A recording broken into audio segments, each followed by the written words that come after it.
All right, what's going on, everybody? How we doing? Welcome back to the worst Magic Arena stream. Today we're going to build and then play Omnath. So we're going to take a really quick look at it. This pea brain right here, that's me. I'm going to make my impressions of what I want to do with it. It seems like this one's easy enough to explain itself and what we're going to do, our game plan. So that's probably why I picked it. So why don't we get started with that? Omnath Locus of Rage here costs 3/2 red, 2 green. Wow. Landfall, whenever a land enters the battlefield under your control, so big landfall, create a 5/5 red and green elemental creature token. Well, I like that size of that elemental creature token because at 5/5, it triggers card draws when it enters out of Garruk's Uprising and tribute to the World Tree. So I'm definitely okay with that. And the Garruk's Uprising is going to give it trample. We might even throw in like Terror of the Peaks or something in here too if we're going to try to create a good amount of them. Sadly, I'm not going to have Scapeship for this one because I have freaking 5 mythic rares. I know exactly where to spend them. And yeah, Scapeshift, I don't believe I have it. So furthermore, whenever Omnath, Locus of Rage, or another elemental we control dies, it deals 3 damage to any target. I don't know how I'm going to have them die yet, but I will tell you that I'll take advantage of the 3 damage to any target with 2 specific things. So not huge advantage, but Fiery Emancipation and City on Fire, I'd say.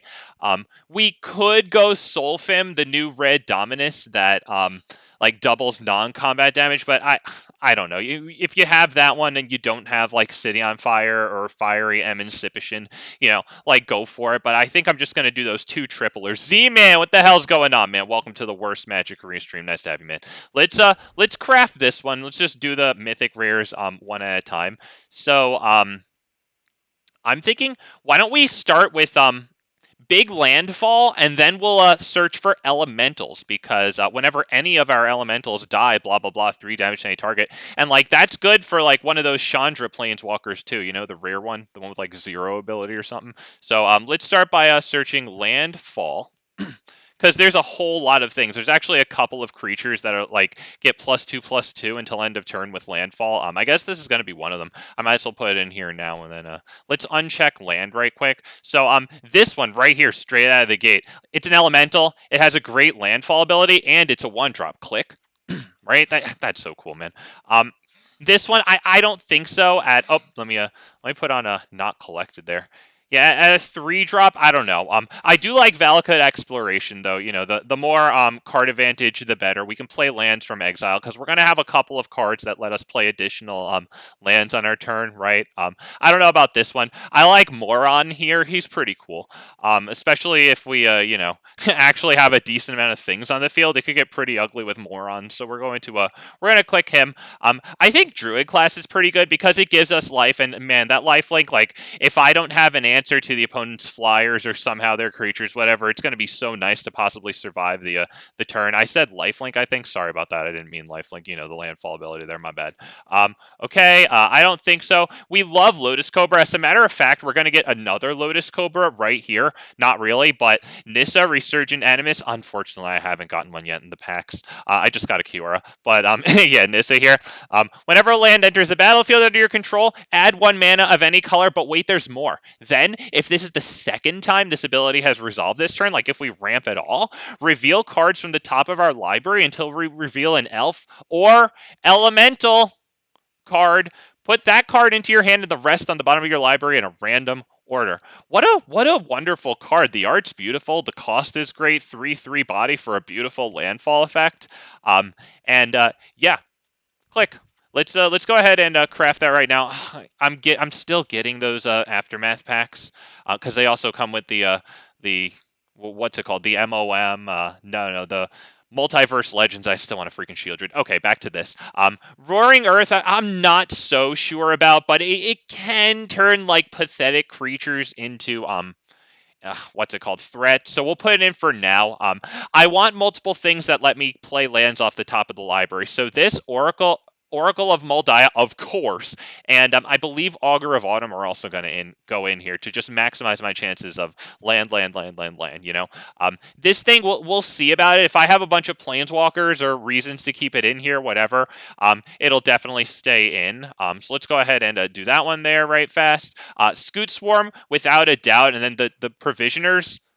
Absolutely, dude. This might be one of the like most powerful uncommons you can craft. I swear. Like the treasure tokens entering untapped is completely ridiculous. You know. Oh, Z-Man. Oh, oh, oh. You know that's right, boy. By the way, look out for tomorrow's stream. We're just gonna be freaking doing Xenagos. That's exactly what we're doing, man. So I don't know about this one. That's pretty strong, I guess. But I don't think it directly really fits in with what we're doing. So I don't think we're going to be doing those things. Zendikar's Roil is huge in this one. Take a look at this. What type of creature token is that? Oh yeah, that's a freaking elemental, dude. So we definitely click there. You know what? Primeval Bounty. I put the mythic into it a couple of weeks ago. God damn it, I'm gonna freaking use it. We are going to be ramping, playing big thing. This can really help us there. Brushfire Elemental, that was one of the other ones with the really nice like +2/+2 landfall abilities. So now we have blah, blah, and blah, all with the nice little landfall abilities, right? Pathetic creatures, but they might get freaking huge, especially if you combine that with like a Roaring Earth to have the +1/+1 counters last. You know, that's pretty cool. And then finally, Pylath, I have one. It's pretty good. So why don't we click on it? Huh? Okay, that feels good. I don't think so. Okay, so we've done Landfall. We like Landfall. Now, why don't we search for Elemental real fast, because that was the kind of other side of that. Let's see. There are some really cool Elementals. Like some of our Azusa cards are going to be here. A couple. I think there's one, maybe two things that are going to let me play lands from the graveyard here. I guess there's this one too. I might as well include it. It's an Elemental. It's a dork. We're going to have a decent amount of Elemental spells. I might wind up taking this out though. It is a nice 2-drop Elemental though. Our commander, you know, it'll help for that. Although it won't pay off into our commander for quite some time, of course. I don't know about these. The Chandra's Pyreling is arguable, right? Whenever a source you control deals non-combat damage to an opponent, and that's written onto our commander. I don't know though. If it gave itself flying too, so that damage could actually get in. I don't know. I don't know. I'm just not really feeling that one. Let's see. Um, this is possible because it does give haste to all of our creatures. So I'm going to click this. Another thing that I'm going to want is a source of haste. So we're going to put like Urabrask. We're going to put, I think Perforos is going to go in here too. And then maybe that Goro 2-drop Goblin. You said Creeping Trailblazer. Okay, hang on. Creeping. Oh, shit. Oh, shit. Oh, yeah, that's right. Yeah, and it's an elemental itself. Yep. Yep, I like that. One of these days, I'll even do that bottom activated ability. All right, why don't we go ahead and just craft that one up right fast? Yep, one uncommon, nice. There's also a 4-drop mana dork that I can't forget. It like adds mana equal to the number of elementals you have or something. I forget, but it's like a 4-drop and it has red-green and it's a mana cost. Anyway, let's get back to an elemental. All right. I don't know about Kiln Fiend. If we had like loads of instants and sorceries that are ramping us, I'd say yes. But like honestly, I'd like to have a bunch of creatures in this deck. Let's see.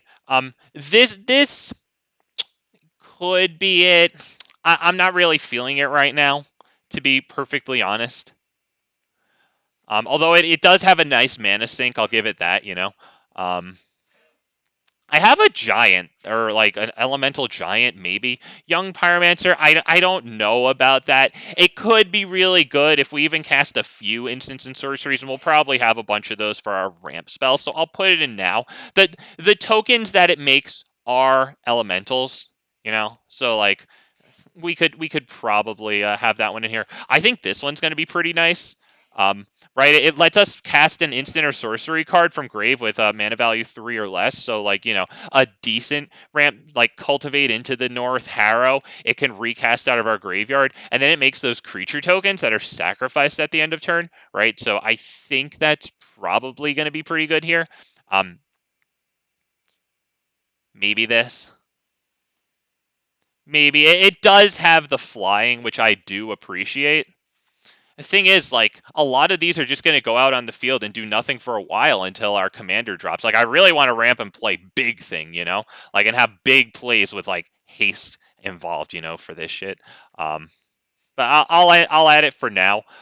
This is possible too because it's an elemental and it does add a net of I guess 2 mana there, right? So we can probably take this one, right? I don't want to make the same deck every time. So like I'd like, even if it's not going to be as strong, I'd like to at least try this, right? All right. I don't know about this one. I don't even have the mythic allotted for it. Actually, never mind. I can't. I have 3 more mythics that I want to get here. To be honest. All right. I don't know about this one either. It does add mana though. I'll give it that, which is pretty nice. But I just don't know if it's going to be strong enough. Like I have Chandra Torch of Defiance. I feel like that might be better. It adds 2 mana on a plus ability. You know. Um. Let's see. Is anything here the one that I want? I don't really think so. This is possible. I don't really know. I don't know. It is a nice little board wipe though. We'll put it in with the intention of possibly taking it out. To be honest.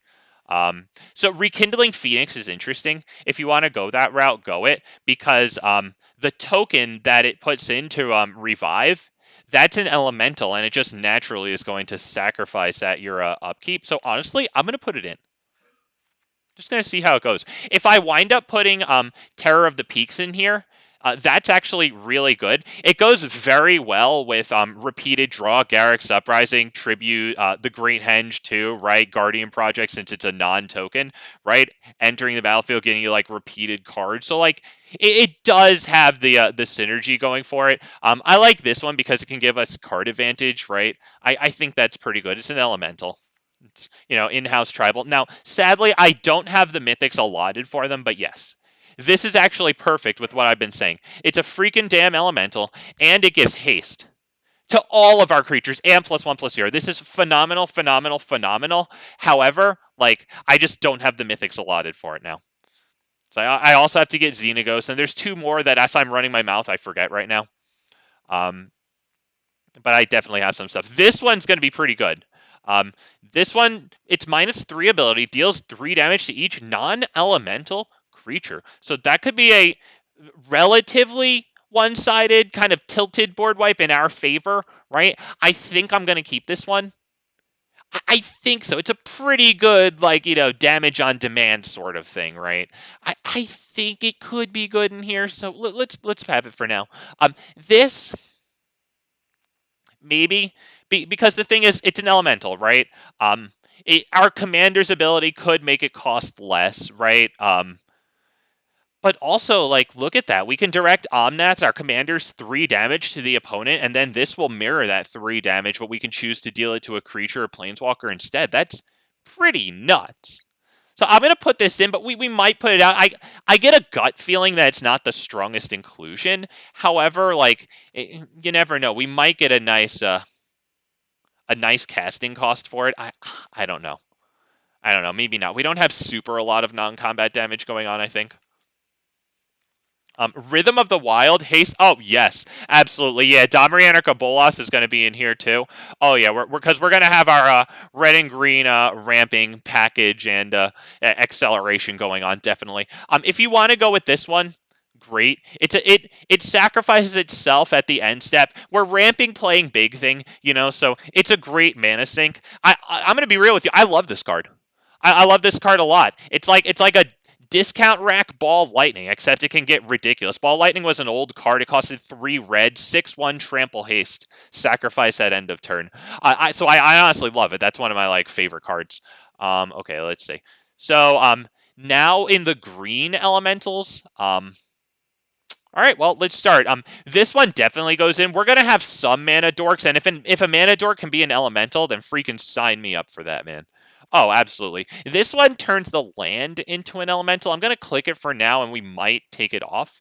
I kind of like this guy. The fact that he's in tribe gives him a little bit more incentive to be played as a creature. So I'm going to put that one in for now. I think that's a fine backsided land or whatever to do. All right.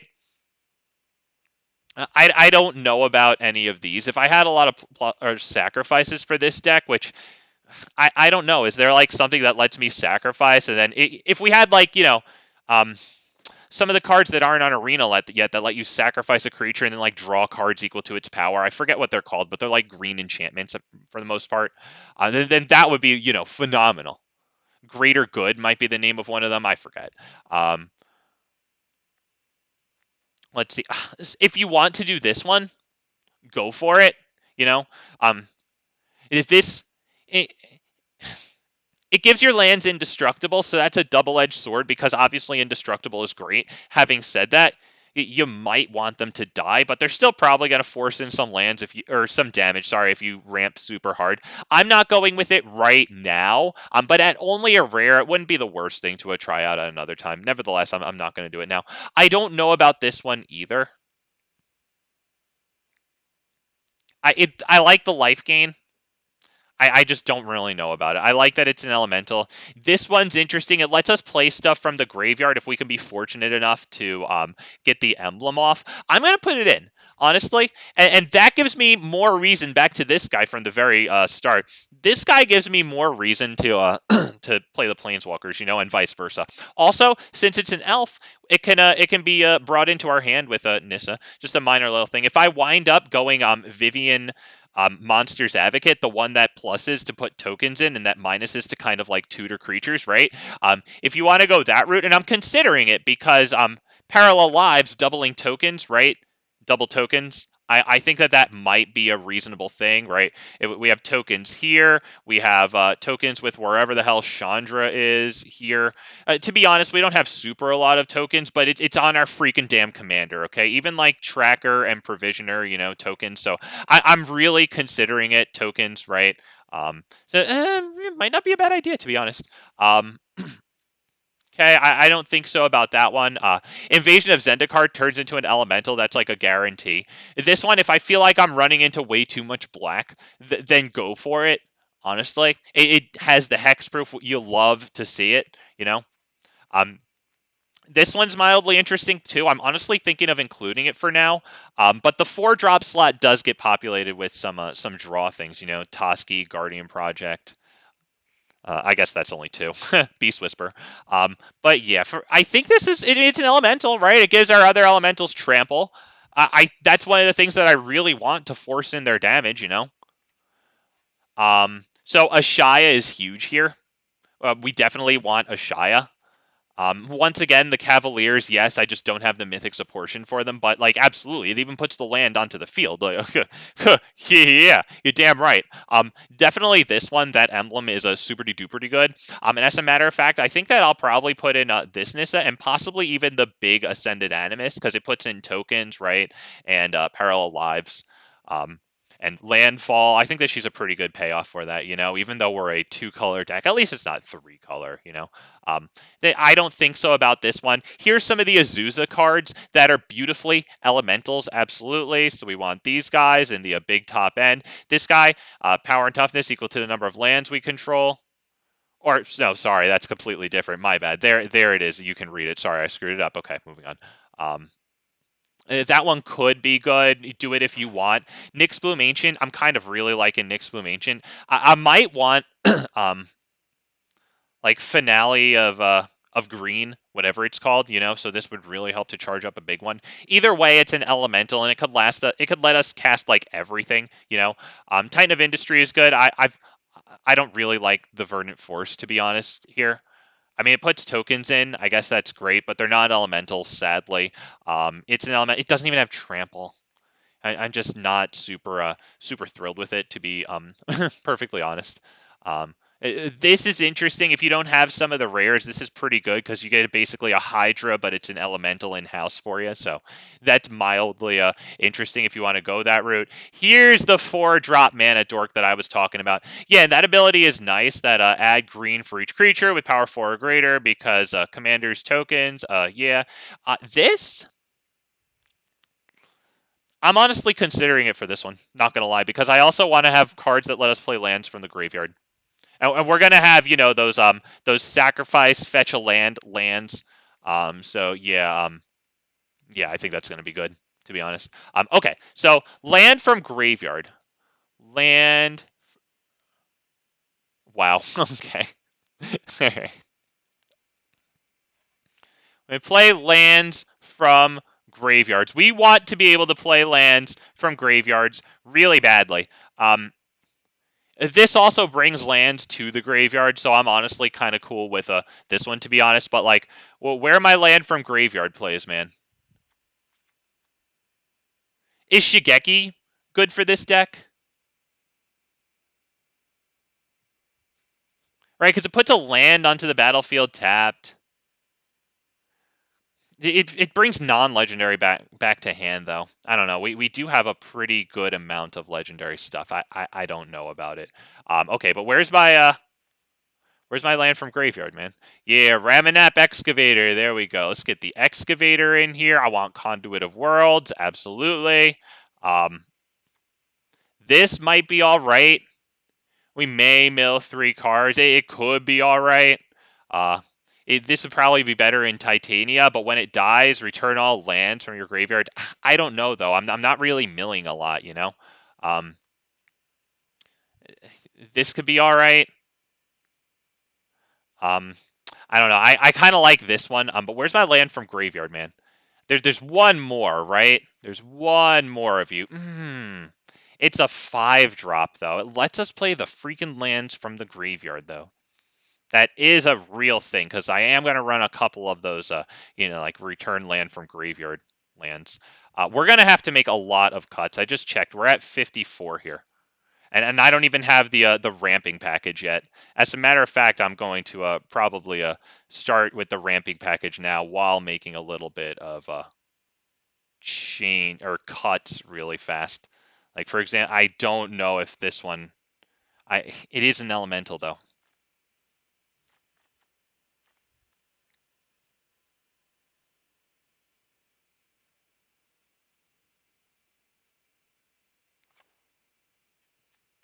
I don't know. Let's see. All right, I'm gonna start. I'm gonna start with the ramping package here. So let's go Llanowar.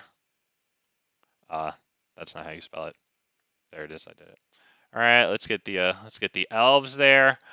Tribe could be good. I mean, we really need to ramp big. It's triple green, but it does ramp for a lot, and I want that. The Mystic, we want all the turn 1 little dork boys. What's it? Delighted Halfling. We're also going to have like Domri, Rhythm, definitely Rhythm. I guess that doesn't ramp, but still very good. A couple of creatures are probably just the Scrap Gorger. I'm really not going to have too many little creatures, I don't think. Arboreal Grazer, I think, is also going to be really nice in here.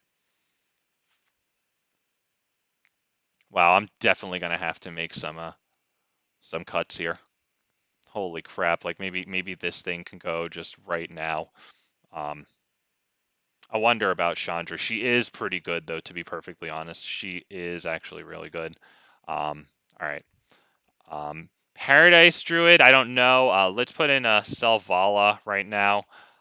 Topiary Stomper, actual ramp on a creature, because I want more, like, spells, you know? Lotus Cobra. Oh, I better have that or I'm going to be mad at myself. Oh, thank goodness. All right. Yep. Very good. Yes, sir. Let's see. Search, library, land. That's a great way to find all the rampers here. Bushwhack, I think the flexibility of this is pretty good. I don't have a lot of extra land plays cards like Azusa. I think I want Dryad of the Elysian Grove in here, but no, I kind of want it. Okay. I don't know about this one. I don't know if I need the food token. No, you're fine, Z-Man. Thank you, man. No, I appreciate the more heads, the better, I tell you. For a basic land or gate card, put it into your hand, then shuffle. The thing is, it's not ramping it onto the field. I think we're going to have to move over into here. This just came out. It lets us search for any land card. It's not the worst thing in the world.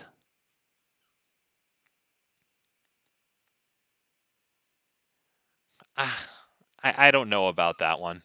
I like Cultivate. Yup,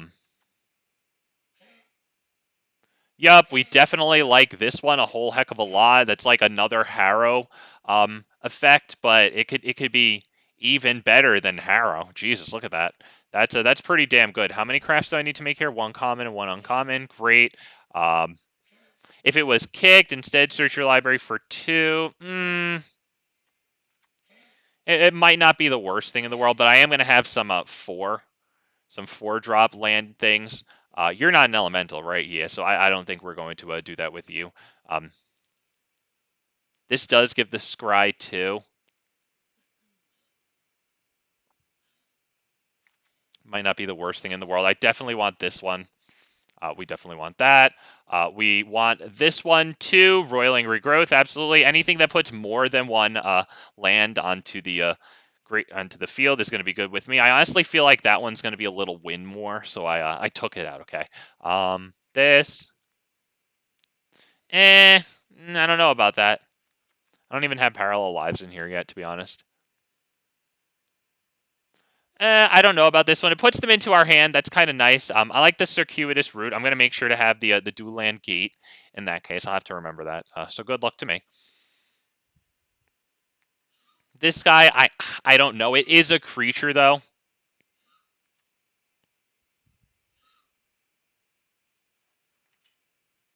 What exactly was this? At the beginning of your end step, if you sacrifice the food... Oh, okay. That's a cute little ramp. But yeah, I'm not going to be sacrificing a lot of foods here. This is obviously a very good card if you have it. I haven't put the mythic in it.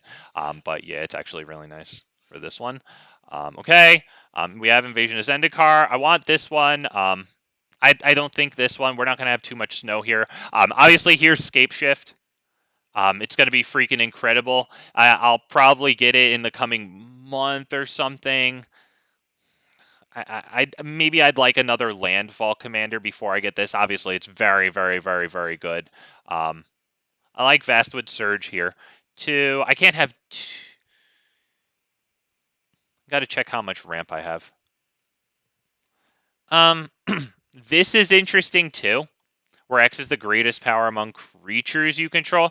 That is pretty huge, though, if you can pop off with this thing, you know? It'll definitely get your commander if you have a reasonably sized creature on the field. We can try it. I think this is going to be pretty good, too. It puts the land on the field. Oh, right, yep, Primeval Titan there. I definitely want that. I'm going to have to make a lot of cuts, dude. I'm going to have to make loads and loads of cuts. Rekindling Phoenix probably isn't going to make it here. This is a board wipe, so it probably will make it. That's card advantage, so it will. We're going to actually have to make a lot of cuts here, not even going to lie. This is going to have to go. It just doesn't ramp us or play big thing. Wow, look at that 3-drop. Holy poo-poos.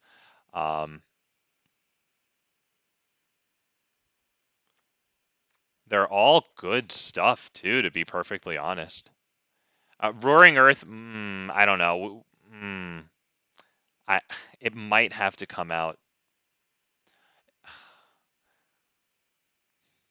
I'll try to keep that one in, honestly. We'll try to keep it in. I don't know about this one, though. It's nice that it makes things big, but I don't know about it. Honestly, the only reason I'm keeping even this in is because at least it's at 3 toughness on a 2-drop. You know, I'm kind of feeling pretty good about this one, that one. This is pretty good. Card filtering, I'm kind of okay with that. We have stuff that lets us play lands from the graveyard, so that gives us a little bit of a boon to discarding the lands and stuff there. This, I probably should keep it, right? I think so. I wonder if Nissa, who shakes the world, can go, honestly. She does make the land into an elemental, though. Like, obviously, she gives us a lot more mana capacity pretty freaking quickly.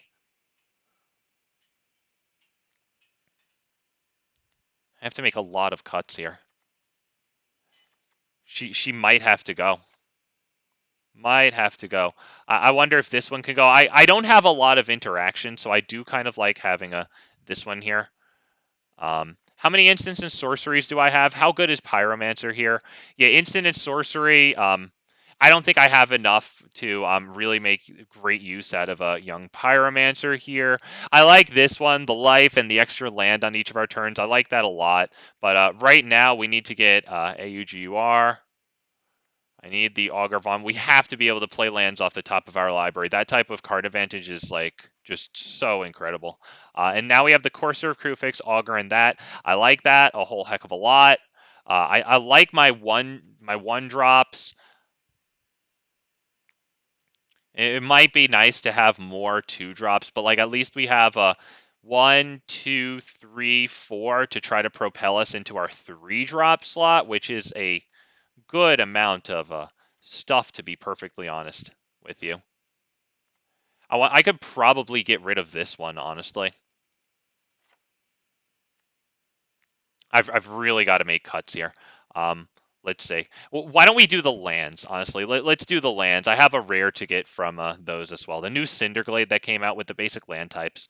I definitely want that one a whole heck of a lot. Let's see. Den of the Bugbear. I don't know. If I can get Parallel Lives into here, I think that that's pretty darn good, to be perfectly honest. I think this guy... I'm really unsure about this thing. It does put a blocker on the field, though. Pathetic as it might be, it does put a blocker on the field, but I don't know. I don't know. Mrs. MTG Hillbilly, yeah! What's going on? Hey, welcome to the worst Magic Arena stream. I think I want this one. It gives something haste until end of turn. That could be pretty good. We do have... this here to tutor for any specific land card. I like that one, so that's going in. We will have a couple of snow lands here, just because we are running into the north. So I think 2 of each basic, and this doesn't put in elementals, so I don't know about that. It does put tokens onto the field, but I don't even have Parallel Lives in here yet. I think I want Parallel Lives in here, right? This one's arguable too, because it does pair nicely with our commander. I'm honestly going to play it, right? Because the sacrifice, the damage, I think that's pretty okay. I don't even have a Terror of the Peaks in here. I think we've got to get Terror of the Peaks in here. There's also a land in here that has like destroy target land, and then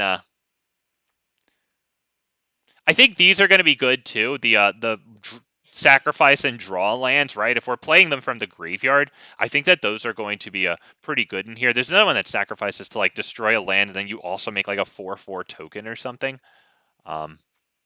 which we're definitely going to put into here.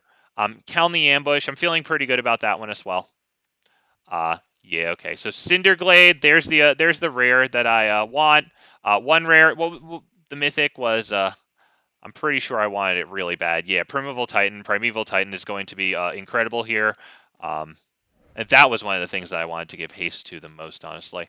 I don't know if I'm really feeling the Nyx Move Ancient. I mean, it is triple mana, but we're gonna need a lot of card draw to make really good use out of it.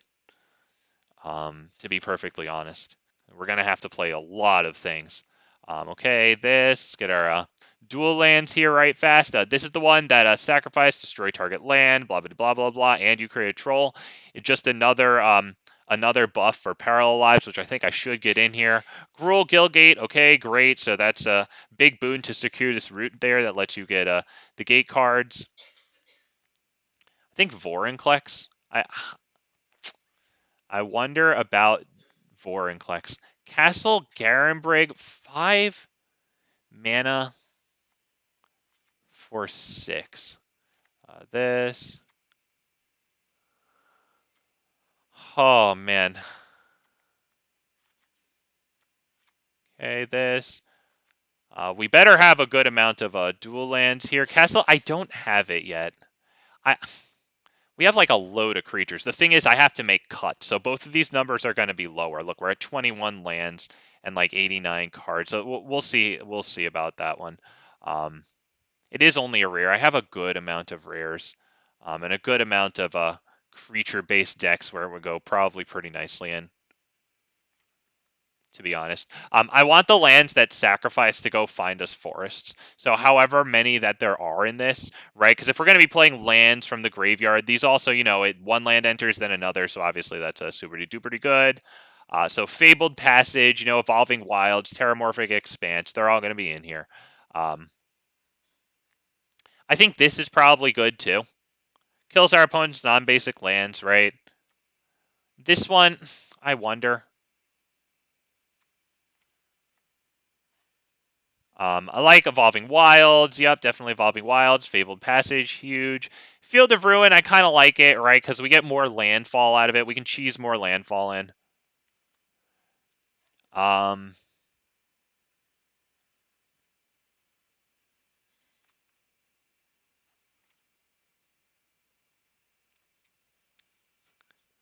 There's only 2 of those these lands that look for forests. That's too bad. What about the Jund one? I would imagine that I must have missed the Jund one, right? Oh yeah, it's right there. I was gonna say I thought there were more. Okay, yeah, it's right on the screen. Okay. Okay. Hillbilly, hey, yo. Right back at you. What's going on? How's everybody doing, man? Thank you guys for joining me today. Yes, I'm probably about to do the most difficult part of this, which is make freaking cuts. To be perfectly honest, I wonder about Llanowar Tribe because obviously it's great, but it costs triple green. But it really is great. So this really weighs on Big Fat MTG here. Let's say Nykthos. I don't know about Nykthos here. I think Plaza of Heroes might be okay though. We have a decent amount of legendary things here, right? So I'm feeling it for right now. Let's see. This also lets us search for a. Oh wait, did I add one of these? Let me make sure they all look for forests. Forest. I know that one. Maestro's Theater. Island, swamp, or mountain. Oh, yeah, okay, yeah, that's probably a. I don't know if that's gonna do it. I want to be able to get forest too. Forest most of all. Terramorphic Expanse. Yep, definitely thought I had that in there. All right, yeah. We want the lands that us sacrifice and go get another land. Are we good here? Are we good here? Okay, I guess the rest can be basics. We have enough stuff that goes and looks for basic lands, so we're going to need a lot of basic lands, honestly. Might even run like 41 lands or something in here, so we're going to have to make a bunch of cuts, but...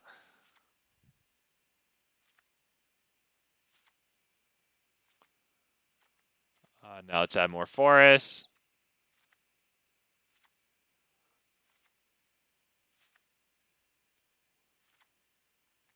I need to be at the thing is, okay, now 40 lands, but we also have Balaged, County 1, 2, 3.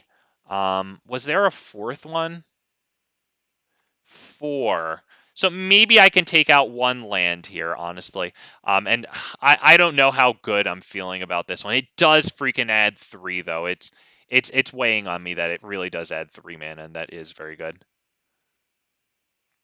All right, boys. I've gotten to the point now where oh wow, Kazul's Fury, honestly, that's even another one. Wow, with all those lands, shit. That I don't know. I kind of want to have a good amount of lands in here, Shoot, I can probably start. I don't even have enough card draw in here, honestly. I wonder if Primeval Bounty here is really going to be it. It it is really good though.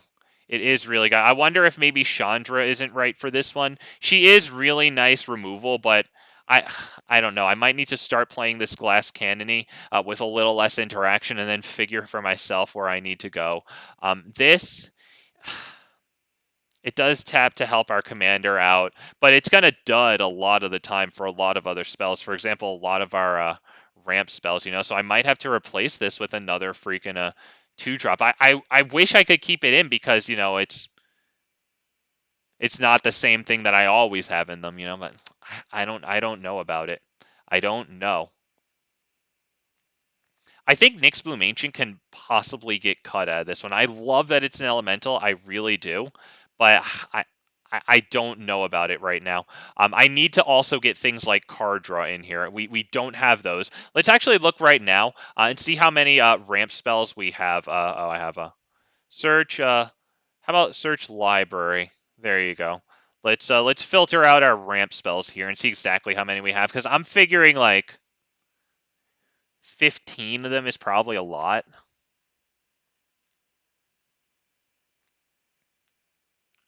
Wow, Hillbilly, I'm working on a Planeswalker hate deck in Standard. Wow. Wow. Thea Esky is not going to be pleased. Tell you that. What drove you to do it? Do you just want to do it, or is there like an egregious amount of that stuff going on and you just gotta do something about it? Put your foot down. Let's see. 1, 2. Okay, I like having a bunch of them here. I don't know. I kind of feel good. I kind of feel good with this amount of ramp spells. I think we need a lot. You know? I think we need freaking a lot. This one, it's kind of getting iffy with me, to be perfectly honest. This one, like it does put lands onto the battlefield, though. Like that really is a thing, because we do have a lot of these sacrifice lands, and obviously it can kind of be card advantage if there's a dud on top of the library. So I don't want to take it out just because, I don't want to make the same deck over and over again. I honestly think that this one might have to go. As much as I want to have this one in, I really like the Anthem effect that it gives and the possibility to dump mana into it to make it obscene. I think that the Bono ability might be a little too win more, and I don't know. I think I might have to get rid of this. Okay, I should have taken it out of the results like this part. I'm really wondering about Ren and 7.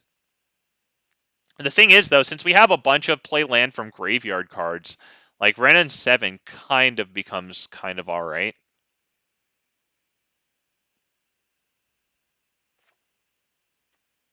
Okay, yeah, sorry, let's get out of that mode so that it doesn't do that to me. Llanowar Tribe, I don't think we can do that one.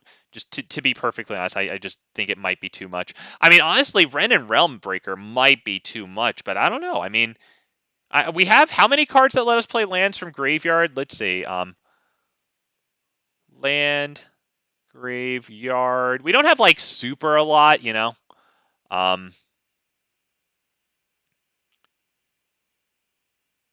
Shit, I didn't even put in Crucible of freaking Worlds in here. I think we're gonna need Crucible of Worlds.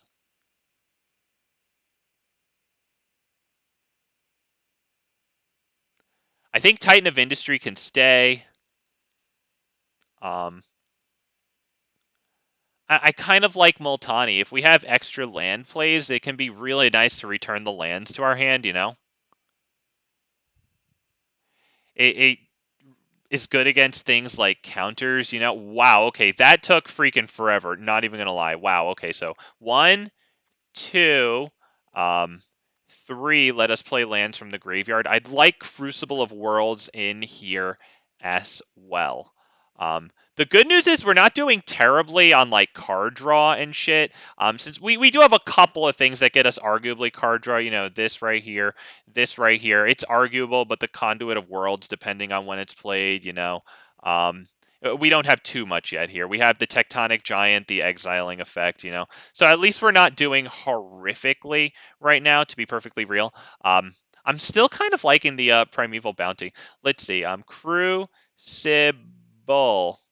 I want Crucible of... Oh, shit, I didn't take it down from this. Jeez, why does it have to take so long, dude? Is a human looking at this and, like, combing through every word and then, like, manually sorting it, And, like, his arms are tired and shit? What's good, JAVDA? You think the, I'm really iffy on it, dude. I'm really iffy on it, man. The thing keeping it for me is it's an overstated 2-drop, but I don't know, man. All right. Oh, shit, I did it again. All right, yeah, okay. All right, sorry, it has to sit here and freaking struggle. All right, well, that's okay, because I have enough to, I have enough to think about right now. What the heck am I going to get rid of here? I'm even wondering about, like, Selvala, you know, but she does add a good amount of mana, you know? Is Evolution Sage really going to be necessary in here? I honestly think Evolution Sage could probably get cut. Like, it's great that we have, like, 1, 2, maybe 3, you know, that it's really, really nice with here. Arguably, you know, Primeval Bounty, whenever you cast a non-creature, put the +1/+1 counters, blah, blah, blah, but I don't know, man. I don't think we have a strong enough build to include this. I think that one eats it. Oh fuck! I'm never gonna remember it. I'm just gonna keep on forgetting. Yeah, we've got to sort by Crucible here. We got to search for Crucible. All right, so Evolution Sage out. I'm liking that we're making some cuts. I think I still want Garruk's Uprising. That one's gonna be huge. Garruk's Uprising. That's going to be huge. All right. Crucible. All right, Crucible of Worlds. Yeah, because I'm searching for lands. Okay, yeah, I like Crucible of Worlds here. We have a decent amount of land from graveyard stuff. We have some lands that sacrifice to make it into the graveyard too. That's why I threw in the Hunter's Maze. Is there something else? I think the Plaza of Heroes sacrifices, yeah, and then all these guys. Yeah, okay. So I'm feeling good about having a bunch of things that let us play lands from graveyards because, like, you know, with things like Scute Swarm on the field, I did put it in, right? Okay, I'm not completely insane. All right, there it is. Yeah, I'm feeling really good about that. And these Brushfire Elementals, Akoum Hellhound, and the where is it? The Mammoth can get extremely big that way, all on the same. And in that regard, I think Selvala is kind of cool. Like, we can get some pretty big creatures out here. You know, I feel like it. Pylath can make creatures huge for Selvala, right? This adds 5/5s and is 5/5. That's decent for Selvala. She still nets for +4 mana. You know, I feel pretty good about that. This is like some of the very few interaction that I even have, you know? Like, I don't know if the backside is too good, you know, but like it really is some of the only freaking interaction I have. I wonder about this guy, but I don't know if I have enough mana to be able to take it out. I wonder if this thing comes out. I kind of like that it's an elemental and it gives my elementals trample, though. Is it win more, though, you guys? Is this one win more? Is this one going to be good when I have a huge, like, field out already, you know? Because, like, I also want things like Fiery Emancipation out here, you know? Like, I don't know if this is going to do it. And if my things aren't that big, it's entirely possible that my things won't be that big. I think this one might have to go. It might have to go. Honestly, this might have to go too.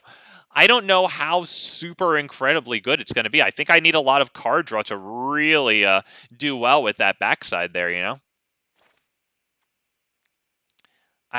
If it doesn't ramp me or play me big thing, I don't know about it. So let's put in right now Tribute to the World Tree and Garruk's Uprising because they give us cards when we put tokens into play, right? So that's going to be extremely good to keep up some sort of gravy train happening. Excuse me.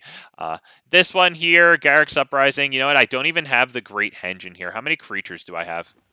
34 creatures. I think that's pretty good for the Great Henge. What will I take out, though? Also, we have a terrible 2-drop like situation here. To be honest, that's a terrible 2-drop situation. The whole deck is 3-drops, though. The whole deck really is freaking 3-drops. What do we think about the Wrenn and Realmbreaker here? Are we going to really be able to protect this thing to emblem it? You know, we're not really proliferating it. We don't have Vorinclex to have it come in already at 8. The mill 3 cards is kind of all right, you know, if we're playing a lot of lands from the graveyard. I don't know. It's interesting, right? Also, very interestingly, and this is actually important. If anybody's here, this is actually a really cool play that you can make, okay? You see how Wrenn and Realmbreaker says that lands you control have tap, add 1 mana of any color? Well, that works with things like Broker's Hideout, right? And all of these guys, right? Because they'll enter the battlefield untapped. So with full control on, only with full control on, you can, in response to that ability going on the stack, tap them for mana. And that can help help you, yeah, do more stuff. And that gets particularly good if you have like Lotus Cobras going on too. You know, you can really get some extra mana out of that shit. So, I don't know. That is mildly interesting because we could be doing that. You know what I mean? Is Ren and 7 really going to be super good in this one? Is it really going to be super good? I'm not playing a hell of a lot of stuff from the graveyard. You know, is Traverse the Outlands too much? I kind of like it, to be perfectly honest. Do I have enough card draw here? Do we need Moraug here? Or can I put in something that, like, gives my stuff haste? The thing is, like, that landfall ability is rather nuclear, to be perfectly honest.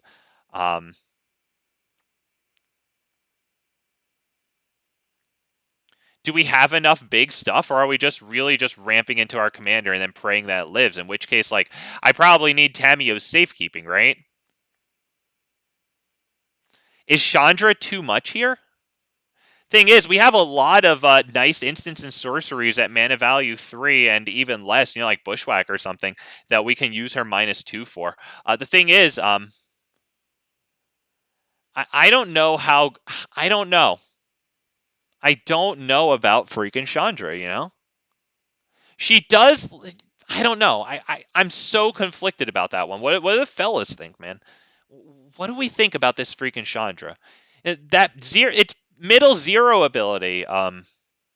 It's really nice with our commander, you know? It helps us ramp more too, so we can get more 5/5s out also.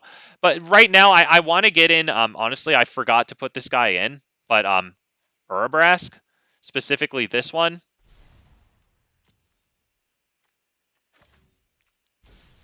Thank you for repeatedly defaulting to the colored pencil one, or sorry, the pencil sketch version. All right. I don't know. Is Traverse the Outlands too much?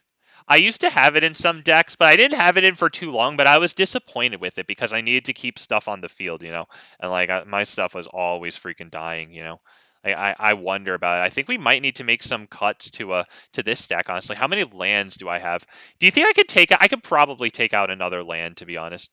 And it would probably be a mountain. Because, I mean, 38 lands, but we have how many freaking double-sided? Let's actually count. 1, 2, 3, 4... and then the Mammoth makes 5, so that's like 43 lands. I'm still feeling pretty good about that, you know? Do I just take it for a run and then see what we feel about it, honestly? Let's just take it for a run right now, because right now my initial thoughts are I don't have enough really big things, and I might need, like, Tamiyo's and Heroic Intervention to protect this guy. And maybe I can feel like something could come out of here. I don't know what. I wonder how good Grinning Ignus is going to be, because it doesn't trigger us card draw out of the... What do we have? Garrick's Uprising and Tribute to the World Tree. So I'm really unsure about that. But if we get Guardian Project in here and Beast Whisperer, obviously that's really, really nice. But I don't know if Beast Whisperer is going to be in here. How many cards? 35, and we'll see about it. We're going to take it for a spin really fast, but we're going to be right back in there. Oh, I also didn't put Xenagos in here yet. Yeah, that's going to be another thing. It only gives one thing haste, though. I don't know. Maybe Perforos would be better in this deck, you know, to give all of our creatures haste. Let's go ahead and start this one up. Thank you guys for joining me. Let me look at the time now. How long was that? You know what? It wasn't an hour. Okay, I'll freaking take it. It wasn't a freaking hour. I'll take it. Okay. Did I mess up or something? Did I? Oh, my bad. I must have saved a deck that isn't ready yet. My bad. Am I just dumb here? Probably. It's usually what that is. Oh, Omnath. Okay, why is it? My bad. Okay, sorry. Why is it invalid? My bad. Did I have the wrong number of cards in it? Edit deck. Okay. Oh, did I not craft all? Is that it? Is the craft all button there? No, it's not. 100 out of 100 cards.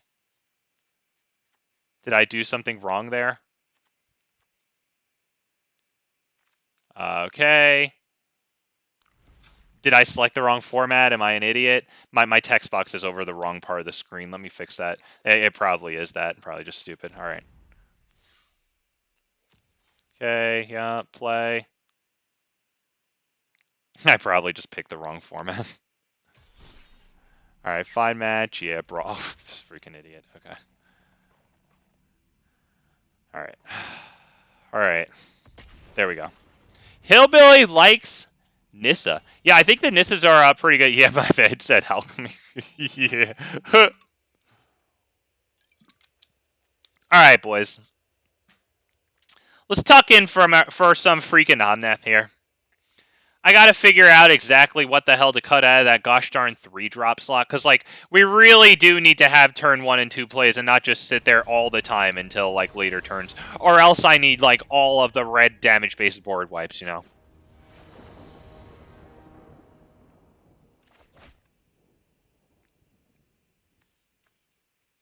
That's pretty incredible that we got 3 2-drops in one hand. I guess I try this. It doesn't go anywhere super amazing.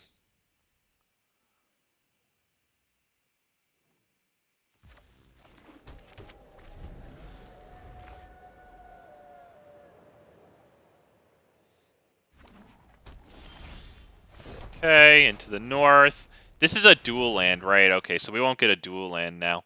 We might as well grab a red. I don't think it matters too much. We have a mono green land in the hand. Oh, did I not add green snows? Oh, my bad. Whatever. Probably should do one of each then.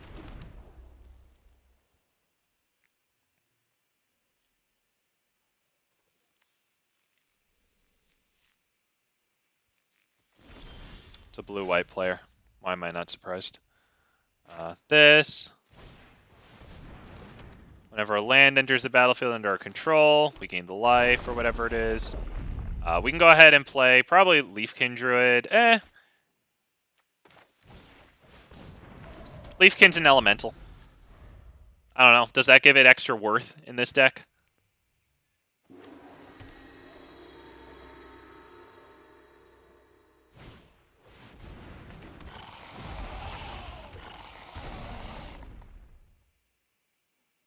You know, the Evolved Wilds might be good. Maybe I should put less ramp cards in here, just because more draw spells are going to get us more ramp spells, you know? Or whatever that 5 costing, whatever is. Let's go with Nissa here. We're going to drop this, right? We're going to add a green. Okay, now we can do this, I think, right? Yep, we can play an additional land. Now we'll do this. Now we'll get a card in our hand because of Nissa. That makes it 100% worth doing that. Green. Titan of Industry. All right, not bad. Can we play Titan of Industry? Yes, we can, and then have it countered.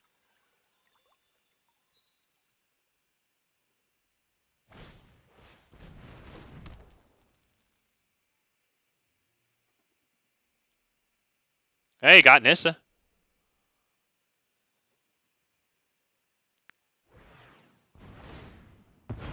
Okay. Still have 2 mana open, of course. Hey, no Titans in hand. I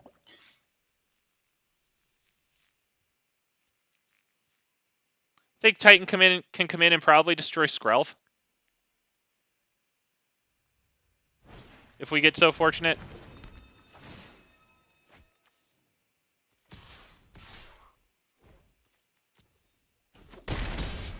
Probably make the token also, I would say. Right?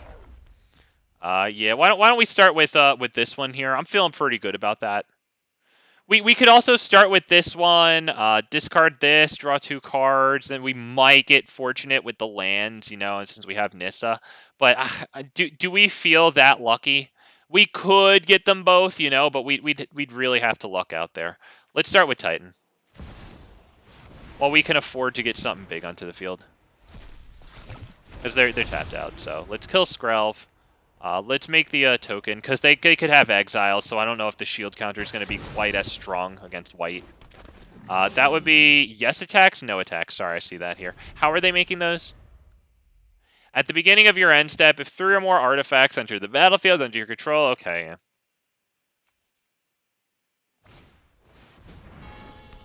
Okay, there's one. Kind of like that. Little artifact tribal, little boy tribal, that's pretty cool. I really like the card Silver Raven. That's really cool, dude. When I started my channel, I was running Mono Blue Mech Titan. Silver Raven was a god in that thing. Because it wants you to get down a lot of artifacts to, like, meld them all into Mech Titan. What a great little thing to do. Alright. There we go. So let's start with this one, right? Yeah, let's start with you. There you go. Let's get you down. Oh! Alright, Mountain. I had a green right fast. Let's do this one. Discard this. Hopefully we draw another land, because we could play it. Oh! Nissa. Nissa Resurgent Animist, baby. Alright. Alright. Let's go ahead and attack, right? I want to attack right there, I think. Johnny! Hey, what's happening, man? Thanks for stopping by the worst Magic Restream. Nice to have you. If they want to triple block the Titan of Industry, that's fine.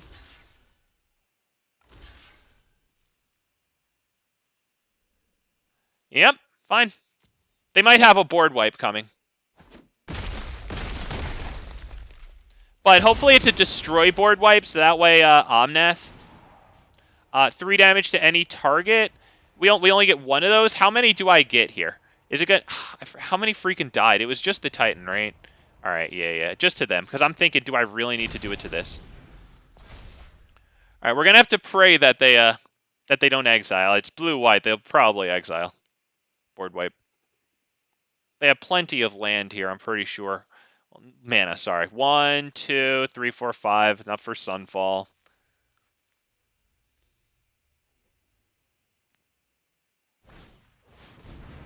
Wow. Dude, screwed on the lands. I mean, he's playing Little Artifact Tribal, so I wonder how much, like...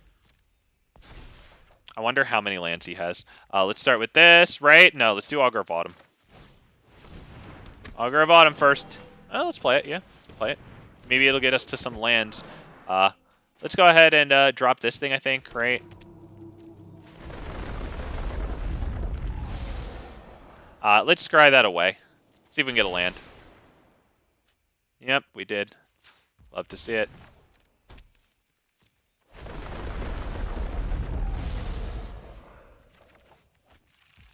Hylath. Wow, do we play this one also right now?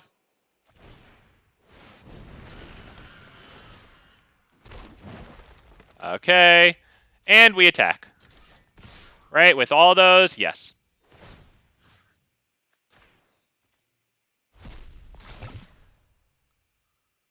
So this is now a 3, 6. That's 21 damage. So they don't need to block it.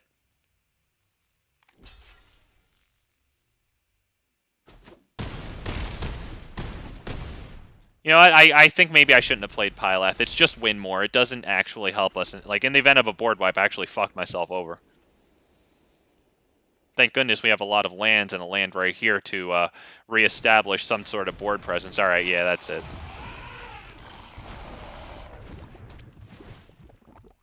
Yeah, we're just going to mash our spacebar.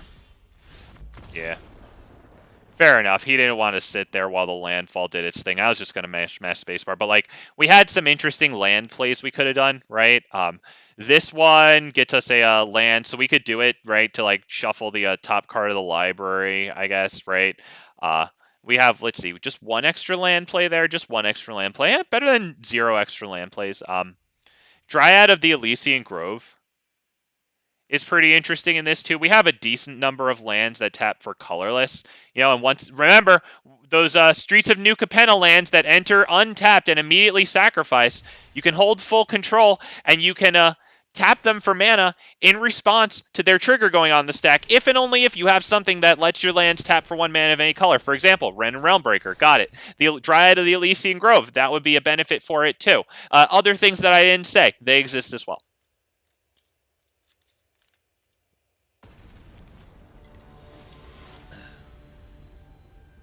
What a card that Nissa is. Goodness gracious. Oh, no, man. I mean, do I take it, though? We have Kazandu Mammoth. It enters tapped, and we go second. Screw it, dude.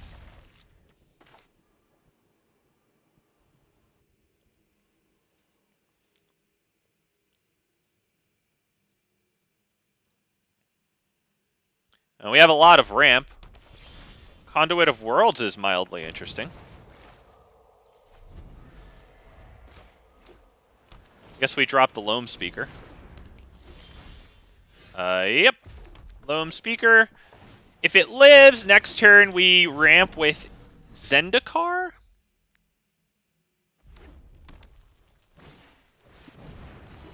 This one isn't the worst either, because if some of the lands end up in our hand, like, whatever, we don't even have, you know, like, land drops for next turn, right, once this hits the field. So I'm going to go with this one.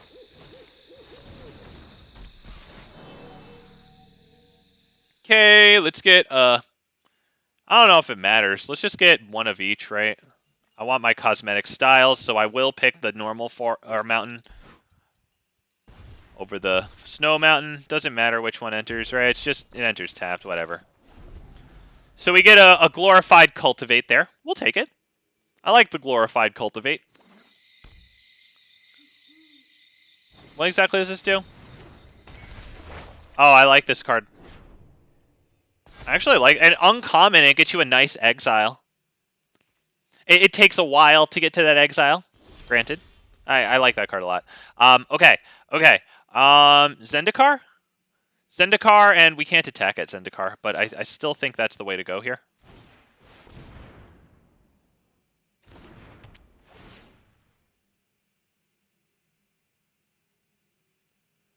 I like these two.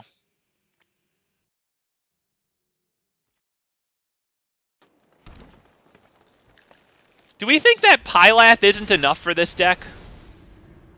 Do we want something more than Pylath? Am I gonna regret saying that? Because Pylath can make one thing super huge, but that is good. It fights their commander. We're keeping that. They're a little land screwed though. I don't see us. Well, not really. They have these. I get. Oh, my bad. Nope. Sorry, pass turn. Yeah, they have these for any color. All right. Yeah, their colors aren't too screwed. They're actually doing fine. Sorry, I meant color screwed, not land screwed. But yeah, any color. Yeah, they're doing great. All right. We gonna fight that. Let's start with this, actually. Let's fight the Elemental against that, just to be safe. Do I want Cultivate? No, I have to do this. Target creature. Oh, no, fuck! Alright, whatever. I just wanted it to be more difficult. Okay. We can no attack. That's why I don't play first-person shooters, guys. My aim sucks in Magic Arena. That's humiliating. Blanket of Night is an old-school enchantment. Sorry, my voice got raised there because he killed my thing. Version of Urborg, Tomb of Yawgmoth? Urborg, was that the one that makes all of your land swamps, or was it all land swamp? I have an original issue of that, dude. It's fucking old as shit. In fairly good condition, because back when I started playing, those cards were still, like, you know, old at that point. So I think that's probably a... Do I have any reason to play Conduit of Worlds? This is pretty good with Conduit of Worlds, honestly, now that I think about it. This one might stay just because of the Conduit. Alright, let me hit the thinking here right fast. We probably want... Do we want Cultivate? Let's start by attacking.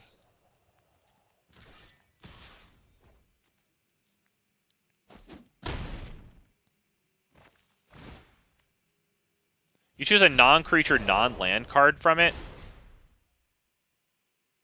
I'm putting Conduit of Worlds onto the field. I have to.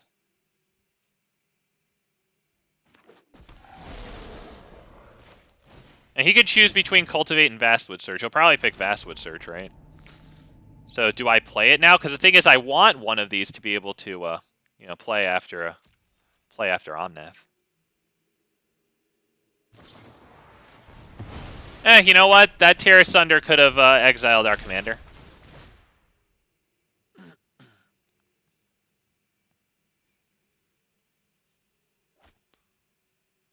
We have 9 lands, and then a 10th mana here.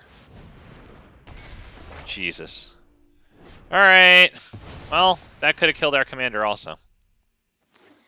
I would have to assume that the last card in their hand can deal with our commander, right? We probably want to do this after our commander, so just do this and attack. What's this? Non-creature spells cost 2 more to cast. Oh, that has Indestructible. Right. Okay, yep, cool. How does it have Indestructible exactly? As long as there are 4 more lore counters among sagas. Okay, it has Hexproof and Indestructible. Good. I'll get the visual indicator that it's Indestructible from the Hexproof. Okay, good.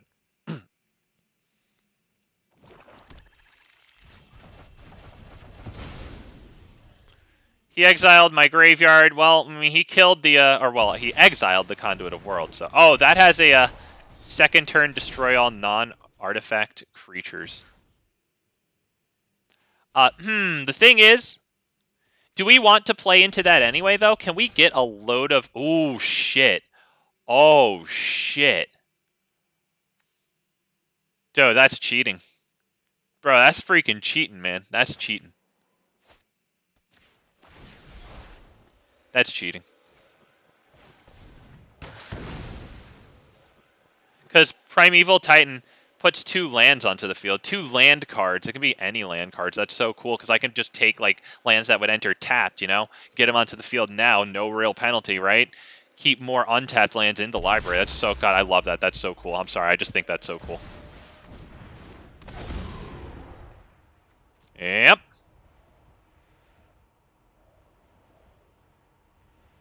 Do we want anything crazy? Yeah. Oh, yeah, we want these 2. Oh, yeah. Yeah, those 2. Yep. Big elemental. Big elemental.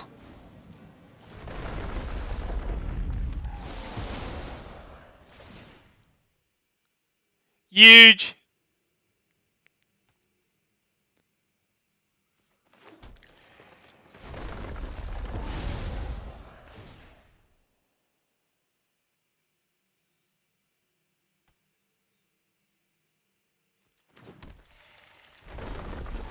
Alright, now we'll only attack with that one, because they will trade Omnath for that 5/5. Yeah, look at that. They're willing to trade the token for it, possibly. They have to think about it. He guaranteed that was their block. Alright, they wanted that to die. Why? Do you have a board wipe? Or oh, you're going to bring it back? You know what? Fine. Okay. Wow, not bad. Not great, to be honest. At least not for right now, then. Third chapter's pretty cool.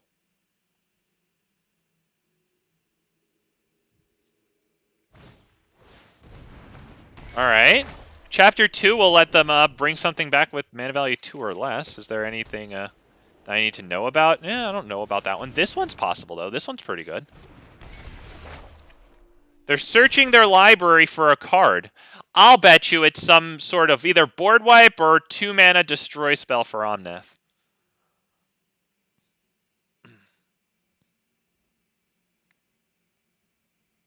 How many lands do we have? Because this is going to cost 11 next time, right?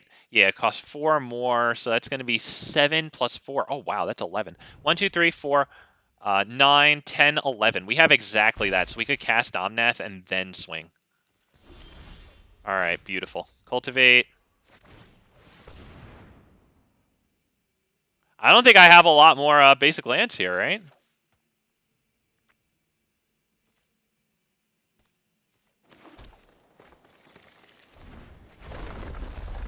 All right, I think we're going to attack.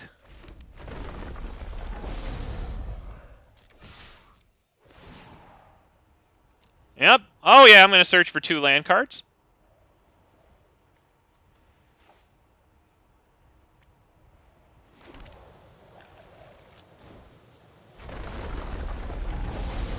Sadly, I don't have haste for those.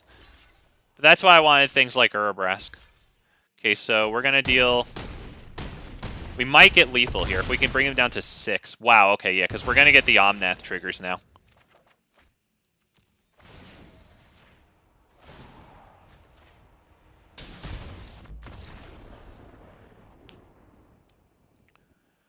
There you go. We got a nice game in against Tom Bombadil. I think that that's a respectable commander. I think we might have gotten a little fortunate, to be perfectly honest. I think that that Boseiju top deck was god tier and saved our hide.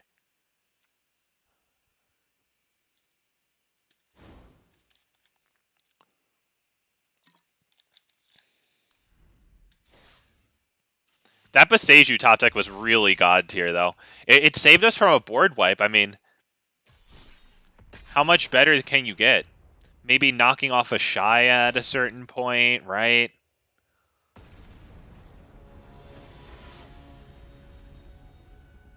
Yargle and Multani, hell yeah! I would assume he's running black and green good stuff with maybe a bunch of stuff that gives trample. I would assume. That's awesome. I like this guy. I'm gonna tell him hello. And I'm gonna tell him Vorinclex or Elish Nornhart. Because I like him. What an honor. What an... Oh, wait. Oh, I can do it at instant speed. Alright, I know what to do now. Oh, let's just get a red right fast. There you go. Snow. Doesn't really matter.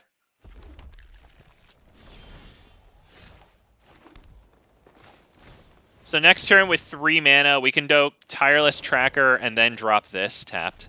Get the nice little token out of it. Okay, goes Signet. Nice. Cut down. Alright. Believe we dropped this. Really wanted to do it and then play the land, but that's the law of I. If it lives, then Armored Scrap Gorger died so that we can start getting some nice draws out of the Tireless Tracker, maybe. I'd take it.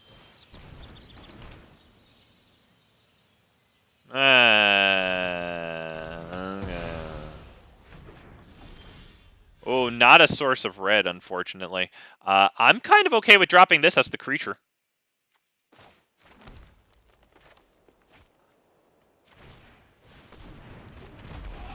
Next turn, we can get some decent damage in by sacrificing this and getting a landfall, right? Plus this landfall, right? So attack us a 7/7.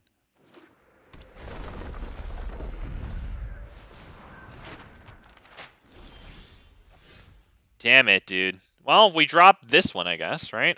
Let's do this one right now. Destroy target non-basic land an opponent controls. Do they have one? Oh, thank God. Yep. Okay, 2. Boom.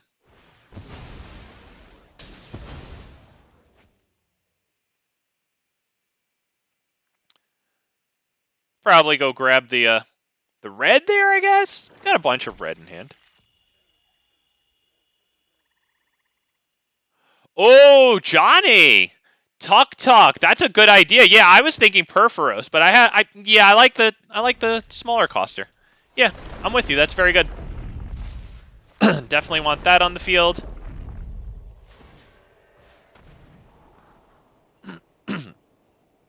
Yeah, Urabrask the Hidden is in here to give all these tokens haste, yeah. Because if this can survive the turn and we untap, and we do a whole lot of ramping and then drop Urabrask, that's god tier. So happy. I got this out of the Multiverse Legends that comes with, like, March of the Machines. Feeling blessed. Still haven't gotten Shieldred, but you know what? Gosh darn it, I got this. Okay. We probably want to do this and then attack it, right? I think. Really force them to think about what to do with that Incubation Druid, right? We'll get 1 of each, right? I guess 1 green, 1 red's fine. Yep, 1 green, 1 red. 1 red, please. Thank you. No trample on this, sadly. But you know what? If it forces them to maybe block with that, I'm pretty cool.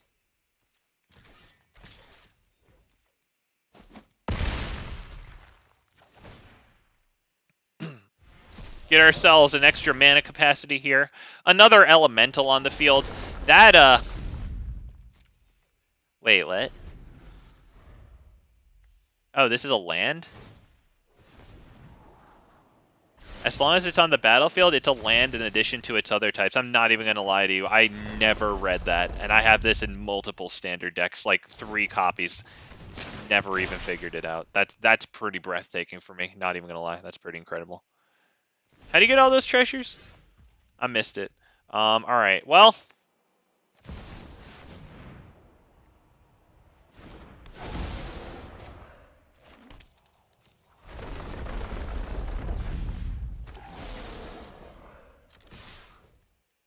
he can get the block on the 4/4. That's fine. Still get the 5 damage in. Wow, he opts to lose that? Really? Really? Are you gonna do a combat trick? Alright, good boy, okay, alright, yep, I'll allow it, very good, very good.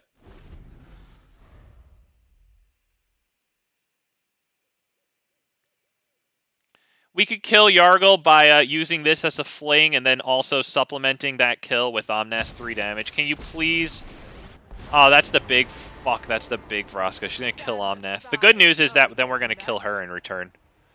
So I get to deal 3 damage to any target. Boom.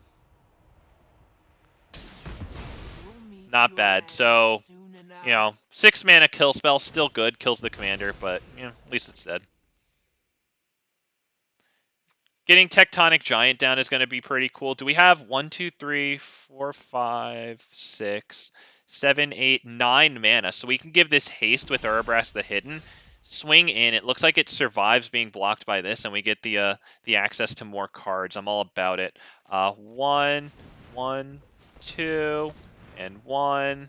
Want Tectonic Giant.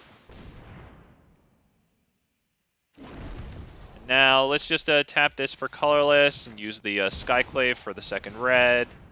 There we go. There you go. And we attack. Must you have the kill? Why? Why do you have to be a cocksucker? Alright. Nah, he's playing good cards. I don't know. I don't know. Might want to save that for after the commander, right?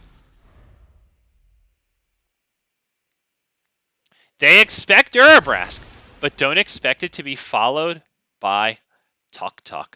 Yeah, I think that's a pretty good one. I'll still need to find room for it. I'm really wondering how the heck I'm going to find room for these things. Maybe even like put in more draw spells, right? So that way, even though if I have like less ramp spells and I have to make room there, and I'm really iffy about that. I think Pylath can come out. I don't know how good I feel about it, but I think more draw spells is going to be good here. Well, he gains a lot of life, so that's pretty good, but at least it's not drawing him cards. He's empty-handed. So we like that. I think we're going to start with this one. We're going to go here. Right, do we do this one as a land, or do we wait next turn to kill Yargle? Now let's drop it as the land. We can kill Yargle by just blocking it with one of those things. So let's attack. Actually, I should have attacked with this. But if he blocks that, then yeah, he's reading Omnath. He's going to take 3 damage if he blocks that. We still have a blocker for Yargle, so come on, drop the land. Drop it. Drop it! Land! He can still use this to sack a treasure draw card. Alright, come on, second land, baby. Come on.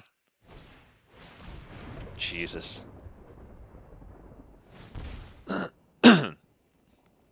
Alright, put that card into your hand. That's annoying. That's very annoying. Because, oh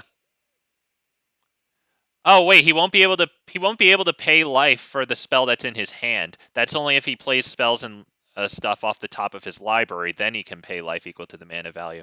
So whatever he puts in his hand here, he's not going to be able to cast unless it costs a 1. I'll take it. Choose wisely. When Yargle attacks, if and when Yargle attacks, we block it with the 5/5. Uh-oh. You're not going to be able to play with it. Unless it costs 1.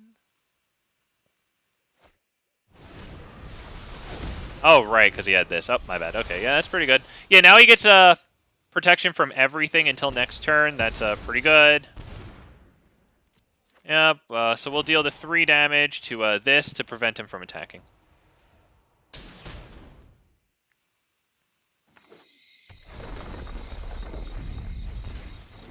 Wow.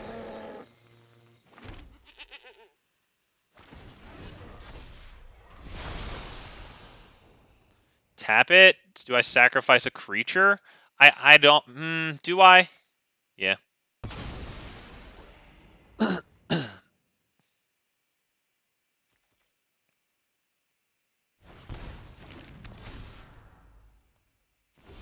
Damn, he had a really nice turn there. Not even gonna lie. He definitely had a nice one. What are we gonna do? Are we gonna start with attacking? I probably need to attack with this. So I think we are gonna do that. Let's attack with not these, right? Not you. Not you. Not you. We just want this one to attack so we can do this. Can I please get something good here? We didn't even get anything fucking good. This one's probably going to help us cast our commander better. Yep. Up right, he has the, yep.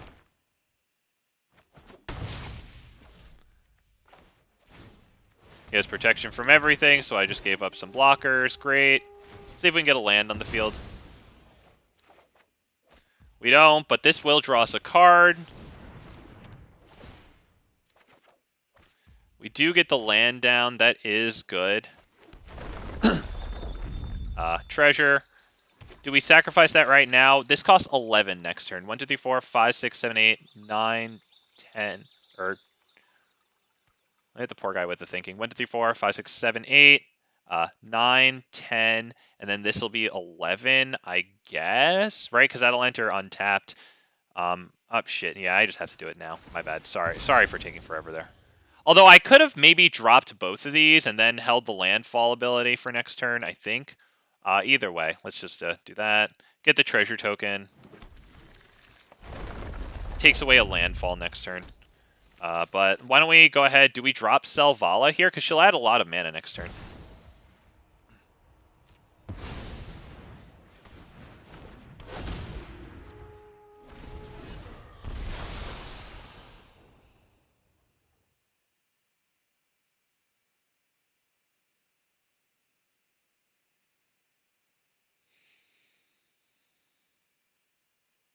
I gotta thank the guy and all you guys for your patience there. We're not looking the greatest right now.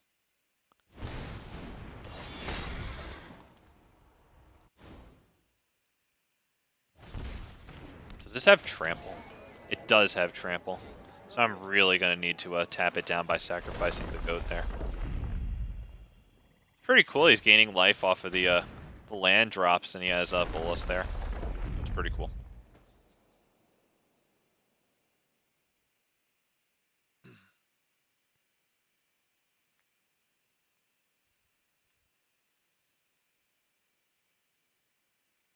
I think Hajar. What do we think of Hajar in this one? The sacrifices to give our legendary creatures indestructible and +1/+0. Protects the commander so that we can tap out for it, you know? Unlike Heroic Intervention, of course, Tamiya's.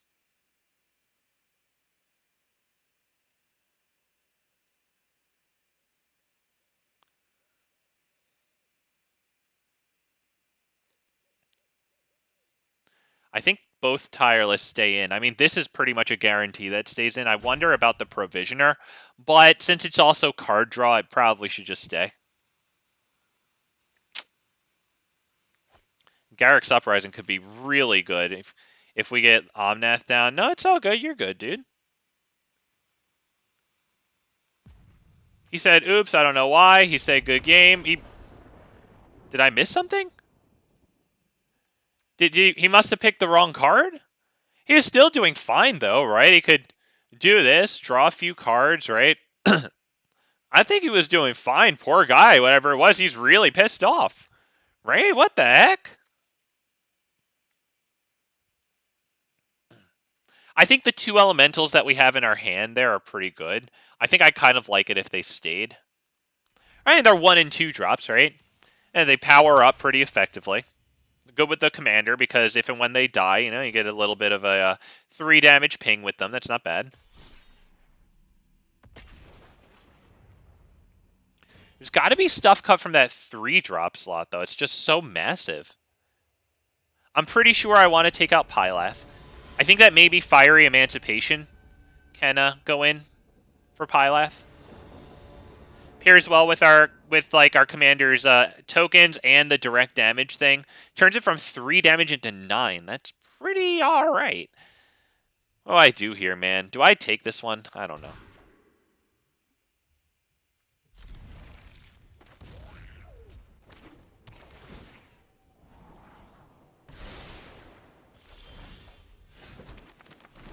Okay, Hanweir Battlements. Alright. Gives haste.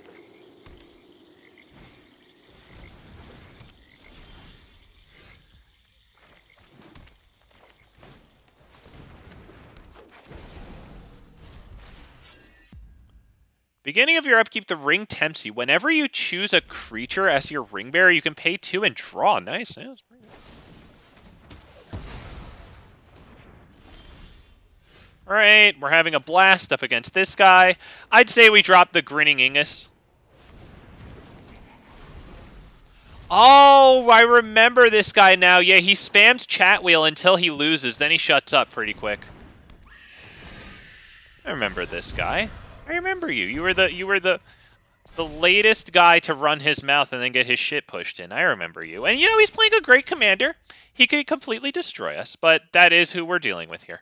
So do I do this and then add a bunch and then do what? Let's go ahead and do red, right? And return this, right? Add a bunch. And we can go ahead and hold full control here. I think we tap the green and do we tap this as well, right? And I think we drop this, and with full control, it should allow me to spend it properly, right? Yeah, that's good. That's actually good. I can't believe it did it right. So now let's do this one. Let's go ahead and get green there. And do we drop the Grinning Ignus again? I think so. We weren't going to get another land down, unfortunately, to trigger the nice draw out of Nissa.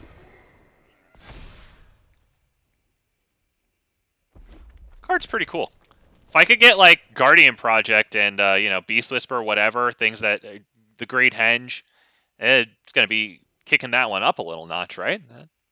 Imagine that, because later game, it's not entirely a dud. You can just keep bringing it back to your hand, you know, draw a bunch of cards. Like, that's really not bad.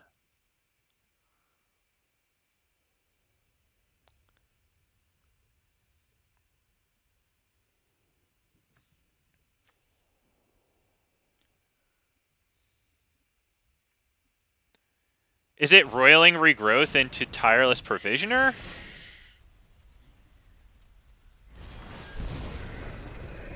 So very sad. If I bring back Grinning Ignus to my hand, I might have enough to drop Tireless Provisioner and then hit the regrowth.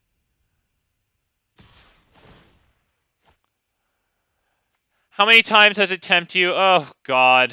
It tempted him all those times. I wasn't even freaking looking. I'm thinking of what the hell to take out of this deck and put in and whatever. Do we think Selvala is good enough in this deck? I genuinely wonder if maybe this isn't the right one for Selvala.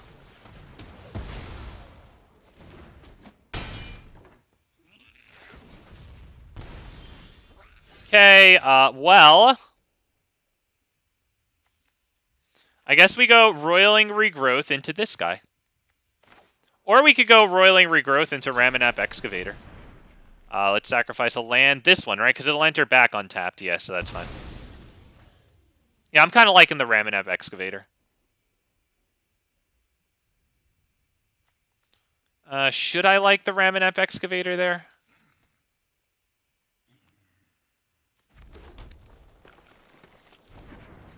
Okay.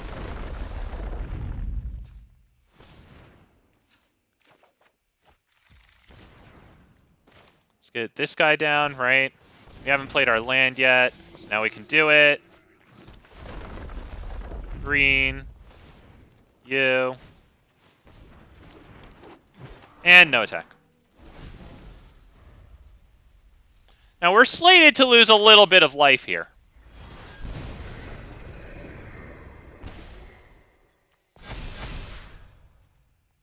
Yeah, it's just a bit. Not to mention, the ring is whenever your ring bearer deals combat damage to a player, each opponent loses 3 life. So they have 12 power on the field, and then that brings the total to 5th freaking teen. Oh, wow. Oh, do I have to sit here and do your chores for you? 1 pile in hand, and the... Oh, fine, you freak. Let's get this one. I have to sit here and read your fucking cards, too. Screw you.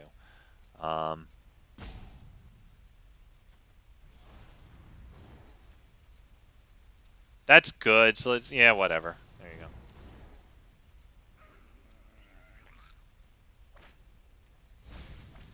Hey, he takes the kill spell. Probably good if we drop our commander. Go kill it at instant speed. Too bad.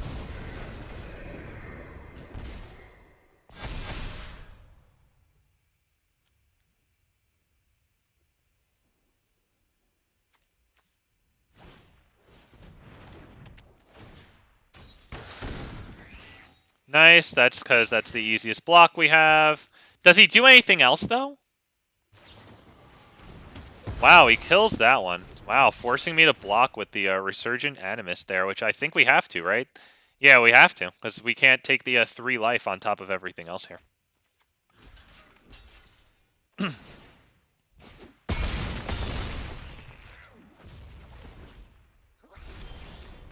Yep, I think that's probably about it.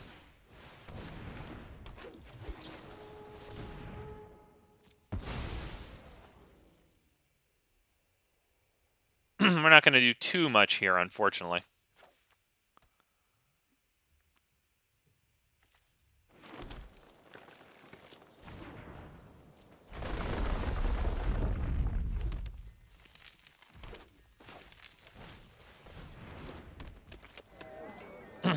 We're not going to play Selvala there.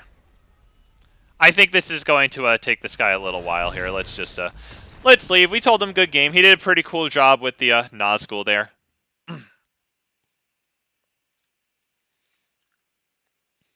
Damn, those things get really big.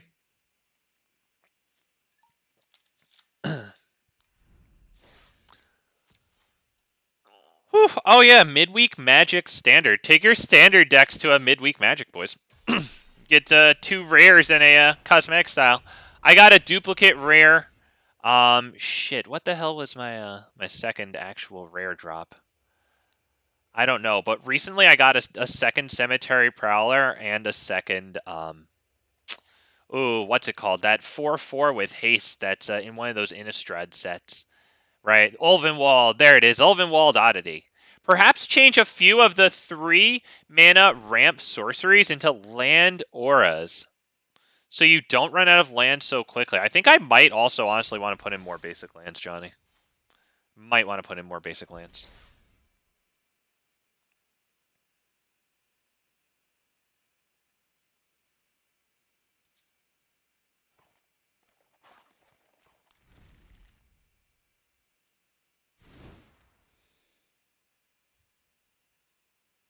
Like, do I need every single one of these duels? Like, every single one of them? That's a lot of them, and a lot of my lands are like these sorts of things, you know? So I wonder if I need this many duels. Like, for example, can I take out Game Trail? It could come into play untapped, though. But I think if I was going to take one out, it would be maybe Rootbound Crag.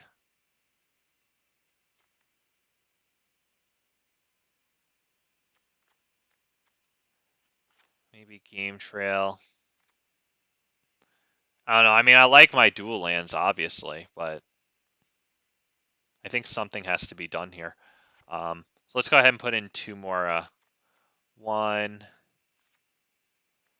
Yeah, I agree. I didn't like having feeling like a little bit of a limit on my lands there. I think Pylath can come out. I think we can fill the field with this guy here, honestly. And since Pylath only puts those 4+1/+1 counters on plants, you know, I don't know. All right.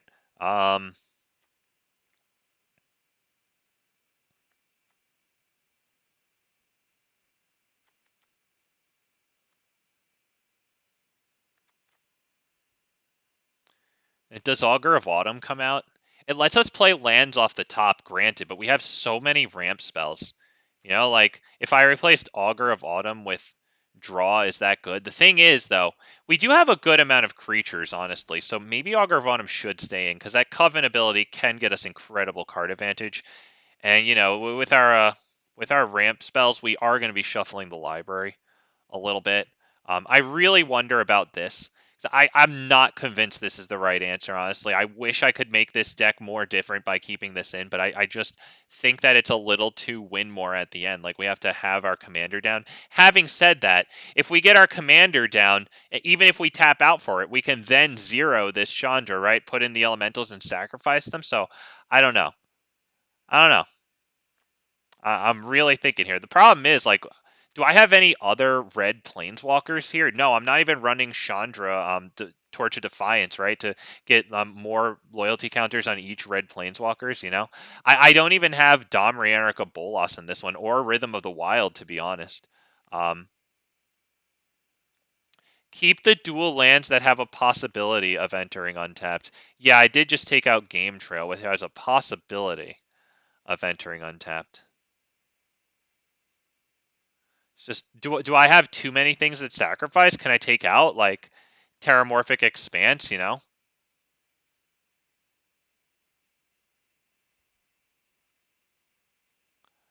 I I do that? Do I take out one of these like one of these that doesn't get both a mountain and a forest? This one does. This one doesn't. This one only sacrifices for a forest. I wonder if I could take that one out and put in Game Trail. Since we have the lands from graveyards, obviously, all right, we're still at 38 lands plus loads of backside lands. Okay, that's good. That's good. That's good. I still want to see how Ren and Realmbreaker does. I think that the theory on this is pretty good, and it does have that lands you control add 1 mana of any color things, and which does work with these, so it is good. We have a pathetic 2-drop slot, though. I'm really not thrilled with that, but I don't know what to do about it. How many cards do I have in the deck here? 90 freaking 9? The hell do I do with my one freaking thing here? Do I take out Augur of Autumn? Do you think that it's too... I wonder, do I put in like another like the Great Henge or something, you know? Do I put that in? Because the Great Henge adds mana. I feel like it should really be in here, you know? Augur of Autumn, it does get us the lands off the top, though. I don't know. I wonder if maybe it should come out here. I like Great Henge, to be real. Something that gives haste. That Tuktuk thing sounds pretty cool, to be honest, but I think I might even need more card draw. You know, I I want the Tectonic Giant in because I want to have a decent presence of red in the deck and not just run the same green spells. You know, I like that it's an elemental. It gets us freaking card draw. You know, I think Fiery Emancipation should be in here. Let's get it in right now. And honestly, I'm really considering